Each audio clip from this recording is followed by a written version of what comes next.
कौन जीत रहा है बैलन डॉर 2024? इसके ऊपर डिटेल में डिस्कशन करेंगे। मैं आपको बताऊंगा कौन जीत रहा है, किसको जीतना चाहिए। लेकिन सबसे पहले वी आर बैक और क्लब फुटबॉल आगे शुरू होने वाली है और ट्रांसफर मार्केट भी है। तो बारसा की ट्रांसफर न्यूज के ऊपर सबसे पहले डिस्कशन कर लेते हैं। सबसे पहले मार्केट के अंदर न्यूज चल रही है जो कि थोड़ी सी सरप्राइजिंग है, लेकिन हम डिस्कस कर लेते हैं। गुंडोगॉन माइट लीव बार्सिलोना, क्या ये पॉसिबल है? देखिए यार, मैं ना जुआन मार्टी ने ये न्यूज दी है। मैं इसको इस पे उतना ज्यादा बिलीव नहीं कर रहा। ये मुझे, मैं ऑथेंटिसिटी की बात नहीं कर रहा, लेकिन मुझे ऐसा लगता नहीं कि बारसा इस तरह करेगी। देखिए, गुंडोगॉन सब कुछ छोड़ छाड़ के बारसा आए थे और एक सीजन है उनका भी यहाँ पे, ठीक है। आई नो वो एजेड हैं, वो सारी चीजें हैं, और अब आप लोगों को, बहुत से लोगों को ये चीज भी अट्रैक्ट कर रही होगी कि डेनियल मो, क्योंकि न्यूज पैरेलल में यही आई है ना कि अगर गुंडोगॉन जाएंगे तो डेनियल मो आ सकते हैं। डेनियल मो यंग भी हैं, ये सब कुछ है। बट भाई ये मतलब इसको फैंटेसाइज करना बहुत अच्छा लग रहा है। लेकिन गुंडोगॉन अभी एक सीजन हुआ, he was one of our most important players, ठीक है। और मतलब इस एज के अंदर भी सबसे ज्यादा फिट प्लेयर्स भी, ठीक है, सबसे ज्यादा फिट प्लेयर भी वो था। तो he had a brilliant season. और इस तरह नहीं आप कर सकते कि एक प्लेयर आया, उसने एक सीजन अच्छा भी खेला और अब आप उसको टाटा बाय बाय कर दें। तो आई डोंट थिंक सो कि ऐसा होने वाला, और मैं इस पर बिल्कुल बिलीव नहीं करने वाला। I think Gundogan will stay. क्यों मैं डैनियल मो के अगेंस्ट हूं? उनकी साइनिंग से मैं अगेंस्ट नहीं हूं, उनकी साइनिंग के।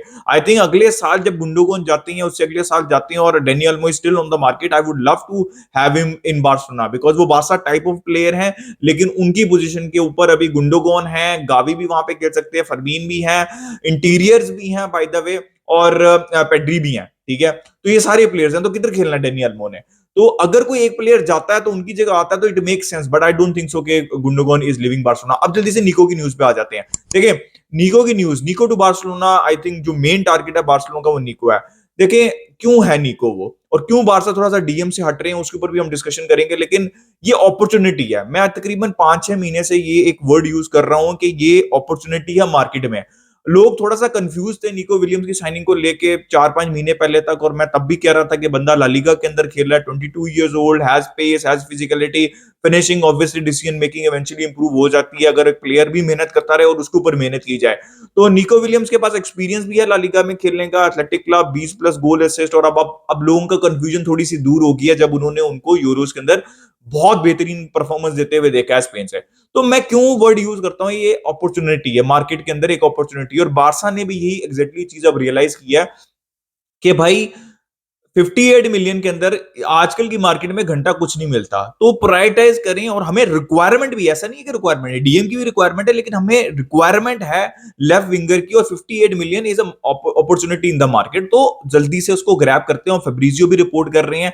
और देखें, जैसे ही बारसा की फाइनेंशियल जो फेयर प्ले है वो क्लियर होगा, 1:1, बारसा अभी नेगोशिएशन स्टार्ट हो चुकी हुई है एज पर फेब्रिजियो, और भी प्रीमियर लीग क्लब इंटरेस्टेड है, बट बारसा जो है फ्रंट रनर्स हैं।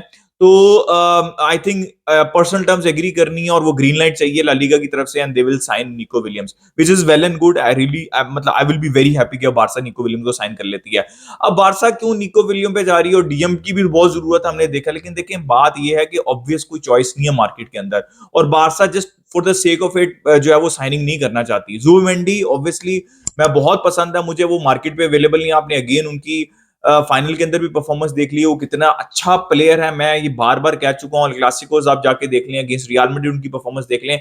पिछले सीजन उनकी चैंपियंस लीग के अंदर बैक टू बैक जब उन्होंने मैन ऑफ द मैच लिए थे, इज ए ब्रिलियंट प्लेयर। जो क्लोजेस्ट जो पारसा को चाहिए ना, वो जुबिमेंडी है, but he is not available on the market, right.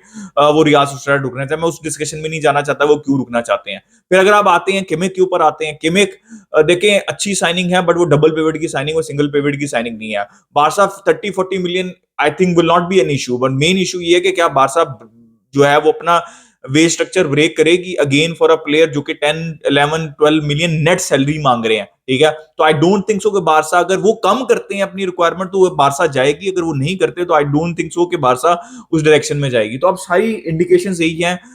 May be Mikel merino is an option, वो सबसे ज्यादा क्लोजेस्ट ऑप्शन दिख रही है।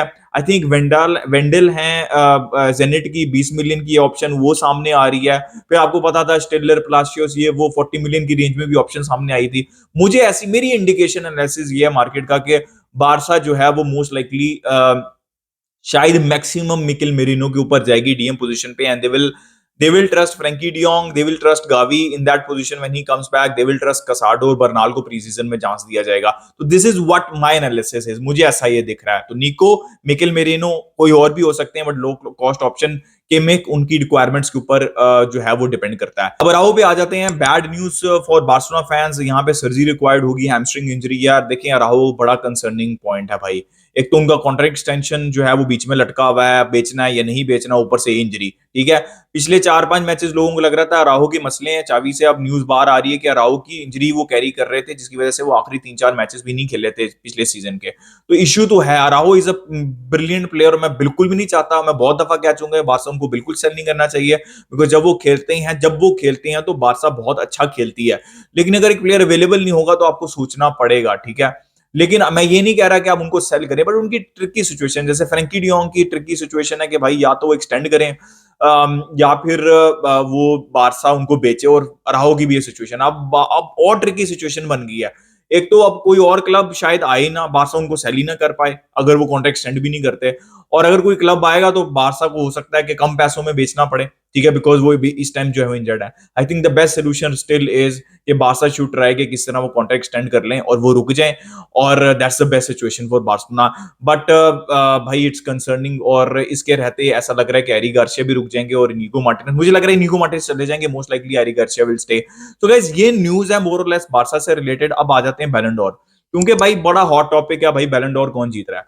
देखें, जो मार्केट के अंदर नाम चल रहे हैं वो 3 चल रहे हैं. ठीक है, पहले के ऊपर कहीं पे रॉड्री पहले के ऊपर है गोल का, अगर आप देख लें कोई और सोर्सेज के ऊपर देख लें तो वहां विनीशियस हैं, रॉड्री दूसरे नंबर पे हैं, बिलिंगम तीसरे नंबर, मोस्ट लाइकली बिलिंगम फाइनल के बाद अब तीसरे नंबर पे हैं. चौथे नंबर के ऊपर कारवाल है बहुत डिजर्विंगली, लुटारो मार्टिनेस है, कहीं पे लमीन यमाल है, कहीं पे कोई है.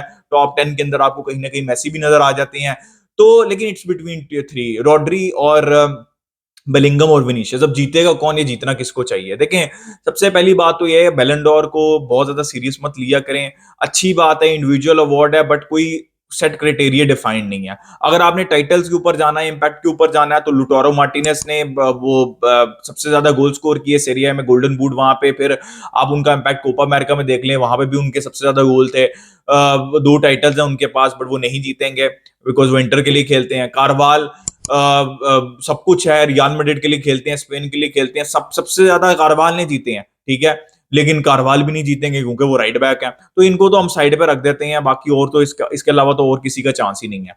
अब आ जाते हैं हम सबसे पहले बिलिंगम के ऊपर. देखिए, बिलिंगम का नहीं है चांस, बिलिंगम को नहीं जीतना चाहिए. वो टॉप 3 में तो आपको दिखेंगे, लेकिन उनको जीतना नहीं चाहिए. देखें, he was good, he was very clutch for Real Madrid in La Liga, but वो वैसी परफॉर्मेंसेस नहीं दे सके थे चैंपियंस लीग के अंदर, हम सबको याद है.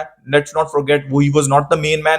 तो बट 2 टाइटल जीते हैं, फाइनल भी खेला है, लेकिन इंग्लैंड के लिए भी उतना ज्यादा वो मतलब इफेक्टिव नहीं थे. ठीक है, चीर फाड़ के नहीं निकल रहे थे. अब आ जाते हैं हम विनीशियस के ऊपर. देखें, क्लब फुटबॉल तक तो इट वाज एब्सोल्युटली क्लियर कि विनीशियस ही बैलन डोर जीत रहे हैं, और मुझे कोई प्रॉब्लम नहीं है अगर अभी भी मेरी विनीशियस जो है वो बैलन डोर जीत जाते हैं, because he was clutch in La Liga. He was absolutely the best player in Champions League also, the best player, right? लेकिन अब इश्यू ये है, और जो मैं हमेशा से एक्सप्लेन करता हूं, जब जो इंटरनेशनल फुटबॉल वाला ईयर होता है ना, वहां पे इंटरनेशनल फुटबॉल जो है वो पार्टी खराब कर देती है भाई. विनीशियस के साथ क्या हुआ, कोपा अमेरिका के अंदर बिल्कुल डीप डाइव कर गई ब्राजील, सेमीफाइनल में भी पहुंच जाते, 2 गोल भी कर देते, कोई ले ही नहीं सकता था बैलेंडोर. कंफ्यूजन, अभी भी बैलेंडोर उनको मिल सकता है, लेकिन कंफ्यूजन नहीं कोई होनी थी. बट बहुत ही गंदी परफॉर्मेंस ब्राजील की, और फिर विनीशियस भी इंजर्ड भी रहे और अच्छी परफॉर्मेंस भी नहीं निकल पाई उनसे. तो वहां पे एक रूम दिया यहाँ पे. देखिए, बिलिंगम जीत जाते, इंग्लैंड किसी का बाप नहीं रोक सकता था बिलिंगम को बैलन डोर जीतने से, चाहे जैसे मर्जी जो मर्जी आप कर लें. ठीक है, तो बिलिंगम आउट है. अब विनीशियस के ब्राजील के साथ परफॉर्मेंस और ब्राजील की परफॉर्मेंस की वजह से, और स्पेशली स्पेन ने जीत लिया, और रॉड्री जो है वो बन गए हैं best player of the tournament. अब नॉर्मली डीएम्स को नहीं मिलता, मैं 2.5 साल से पिट रहा हूं कि रॉड्री को पोडियम के ऊपर लेके आओ, पोडियम के ऊपर लेके आओ, लेकिन नहीं आ रहे. वो अभी से नहीं है, वो पिछले 2.5-3 साल से one of the best players हैं इन द वर्ल्ड, जिन जो रिकॉग्निशन उनको नहीं मिल रहे. टॉप 5 में नहीं उनको लाया जाता, पोडियम पे किधर लेके आना है. फाइनली इस दफा वो पोडियम पे आ जाएंगे, ये मुझे बड़ी खुशी होगी. ठीक है, क्रूज का भी आपको पता है कहानी खत्म हो गई है, जर्मनी जो हुआ था. देखिए, जब क्रूज की कहानी खत्म हो रही है तो, और आप कोई बंदा उसके ऊपर बात भी नहीं कर रहा, बिकॉज जर्मनी के जीता तो उसने भी था विनीशियस की तरह, वो भी बहुत इफेक्टिव थे रियल मैड्रिड के लिए.